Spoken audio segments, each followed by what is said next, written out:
जय श्रीमन नारायण। आज हम सब श्रवण करेंगे पापमोचनी एकादशी व्रत कथा। आश्विन मास शुक्ल पक्ष पापकुशा एकादशी की व्रत कथा का महात्म्य चलिए हम सब श्रवण करते हैं। पापकुशा एकादशी आश्विन मास के शुक्ल पक्ष की एकादशी को कहते हैं। इस एकादशी का महत्व स्वयं भगवान श्री कृष्ण ने धर्मराज युधिष्ठिर को बताया था। इस एकादशी पर भगवान पद्मनाम की पूजा की जाती है। पाप रूपी हाथी को इस व्रत के पुण्य रूपी अंकुश से भेदने के कारण ही इसका नाम पापकुशा एकादशी हुआ है। इस दिन मौन रहकर भगवत स्मरण तथा भोजन का विधान है। इस प्रकार भगवान की आराधना करने से मन शुद्ध होता है तथा व्यक्ति में सद गुणों का समावेश होता है। चलिए व्रत विधि के बारे में जान लेते हैं। इस एकादशी व्रत का नियम पालन दशमी तिथि की रात्रि से ही शुरू करना चाहिए तथा ब्रह्मचर्य का पालन करें। एकादशी के दिन सुबह नित्य कर्मों से निवृत्त होकर साफ वस्त्र पहनकर भगवान विष्णु की शेषैया पर विराजित प्रतिमा के सामने बैठकर व्रत का संकल्प लें।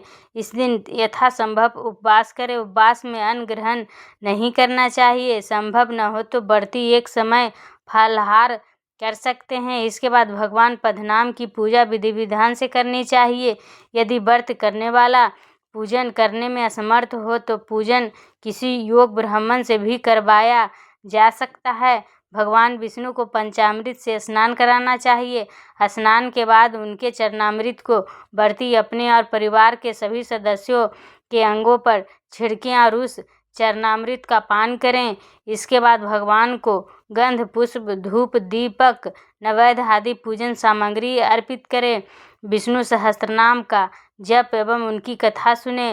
रात्रि को भगवान विष्णु की मूर्ति के समीप ही शयन करना चाहिए और दूसरे दिन यानी द्वादशी के दिन वेद पाठी ब्राह्मणों को भोजन कराकर दान देकर आशीर्वाद प्राप्त लेना चाहिए। इस प्रकार पापकुशा एकादशी का व्रत करने से दिव्य फलों की प्राप्ति होती है।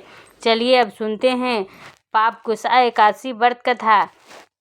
प्राचीन काल में विंध्य पर्वत पर क्रोधन नामक एक महाक्रूर बहेलिया रहता था। उसने अपनी सारी जिंदगी हिंसा लूटपाट मद्यपान तथा मिथ्या भाषण आदि में व्यतीत कर दी।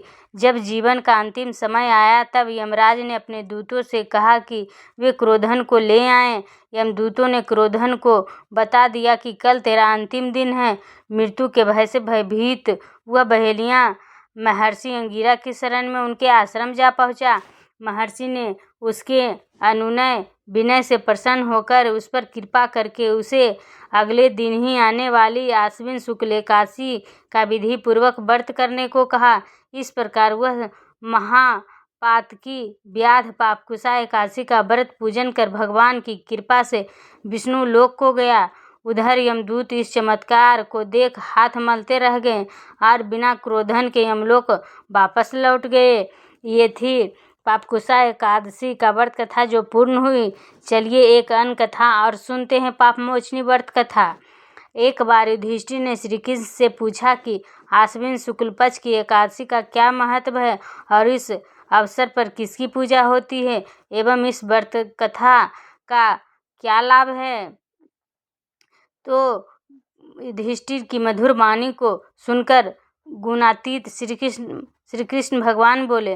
भगवान श्री कृष्ण ने कहा, हे कुंती नंदन, आश्विन माह के शुक्ल पक्ष की एकादशी का नाम पापकुशा है। इसका व्रत करने से सभी पाप नष्ट हो जाते हैं तथा व्रत करने वाला अक्षय पुण्य का भागी होता है। इस एकादशी के दिन इच्छित फल की प्राप्ति के लिए भगवान विष्णु का पूजन करना चाहिए। इस पूजन के द्वारा मनुष्य को स्वर्ग लोक की प्राप्ति होती है। हे अर्जुन, जो मनुष्य कठिन तपस्याओं के द्वारा फल की प्राप्ति करते हैं वह फल इस एकादशी के दिन क्षीर सागर में शेषनाग पर शयन करने वाले भगवान विष्णु को नमस्कार कर देने से मिल जाता है और मनुष्य को यम के दुख नहीं भोगने पड़ते। हे पार्थ, जो विष्णु भक्त शिव जी की निंदा करते हैं अथवा जो शिव भक्त विष्णु भगवान की निंदा करते हैं वे नरक को जाते हैं। 1000 अश्वमेध और 100 राजसूय यज्ञ का फल इस एकादशी के फल के 16वें भाग के बराबर भी नहीं होता। अर्थात इस एकादशी व्रत के समान संसार में अन्य कोई व्रत भी नहीं है। इस एकादशी के समान विश्व में पवित्र तिथि नहीं है। जो मनुष्य एकादशी व्रत नहीं करते वे सदा पापों से घिरे रहते हैं। जो मनुष्य किसी कारणवश केवल इस एकादशी का भी उपवास करता है तो उसे यम के दर्शन नहीं होते। इस एकादशी के व्रत को करने से मनुष्य को निरोगी काया तथा सुंदर नारी और धन धान की प्राप्ति होती है और अंत में वह स्वर्ग को जाता है। जो मनुष्य इस एकादशी के व्रत में रात्रि जागरण करते हैं उन्हें सहज ही स्वर्ग की प्राप्ति होती है। इस एकादशी के व्रत करने वाले मनुष्यों के मातृ पक्ष के 10 पुरुष, पितृ पक्ष के 10 पुरुष तथा स्त्री पक्ष के 10 पुरुष भगवान विष्णु का रूप धरकर वह सुंदर आभूषणों से परिपूर्ण होकर विष्णु लोक को जाते हैं। जो मनुष्य आश्विन माह के शुक्ल पक्ष की पापकुशा एकादशी का विधान पूर्वक उपवास करते हैं उन्हें विष्णु लोक की प्राप्ति होती है। जो मनुष्य एकादशी के दिन भूमि, गौ, अन्न, जल, खड़ाऊ, वस्त्र, छत्र आदि का दान करते हैं उन्हें यम के दर्शन नहीं होते। दरिद्र मनुष्य को भी यथाशक्ति कुछ दान देकर कुछ पुण्य अवश्य ही अर्जित करना चाहिए। जो मनुष्य तालाब, बगीचा, धर्मशाला, प्याऊ आदि बनवाते हैं उन्हें नरक के कष्ट नहीं भोगने पड़ते। वह मनुष्य इस लोक में निरोगी दीर्घायु वाले पुत्र तथा धन धान से परिपूर्ण होकर सुख भोगते हैं तथा अंत में स्वर्ग लोक को जाते हैं। भगवान श्री हरि की कृपा से उनकी दुर्गति नहीं होती। ये थी पापकुशा की दूसरी कथा जो पूर्ण हुई। पापकुशा एकादशी का महत्व जान लेते हैं।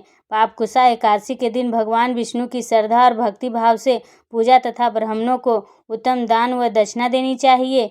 इस दिन केवल फलाहार ही लिया जाता है। इससे शरीर स्वस्थ व हल्का रहता है।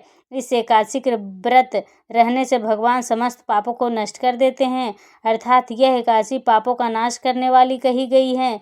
जनहितकारी निर्माण कार्य प्रारंभ करने के लिए ही एक उत्तम मुहूर्त है। इस दिन व्रत करने वाले को भूमि, गौ, जल, अन्न, छत्र, उपान्न आदि का दान करना चाहिए। चलिए हम सब आरती करते हैं।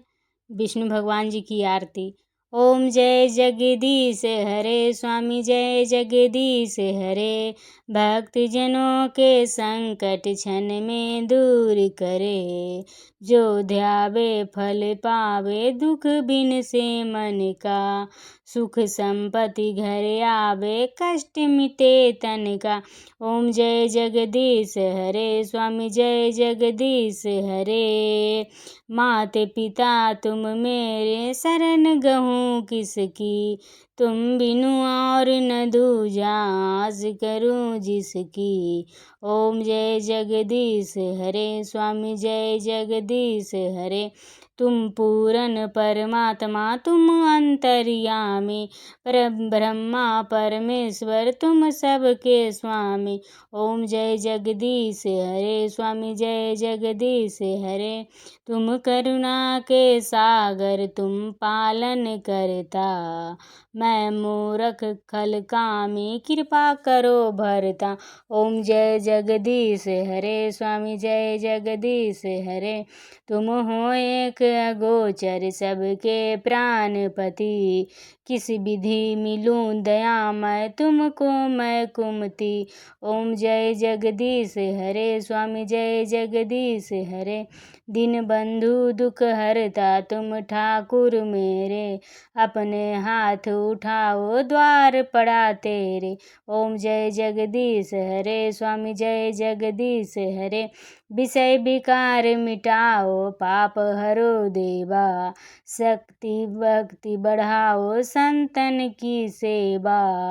श्रद्धा भक्ति बढ़ाओ संतन की सेवा। ओम जय जगदीश हरे स्वामी जय जगदीश हरे।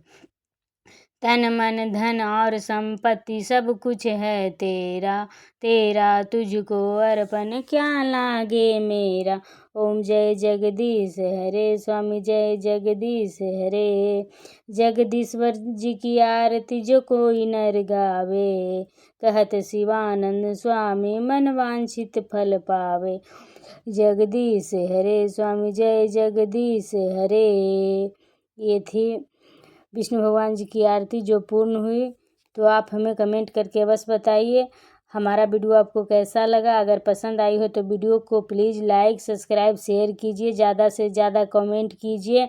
अगर आप कमेंट करते हैं तो भगवान विष्णु आपकी समस्त मनोकामना पूर्ण करें। Thanks for watching.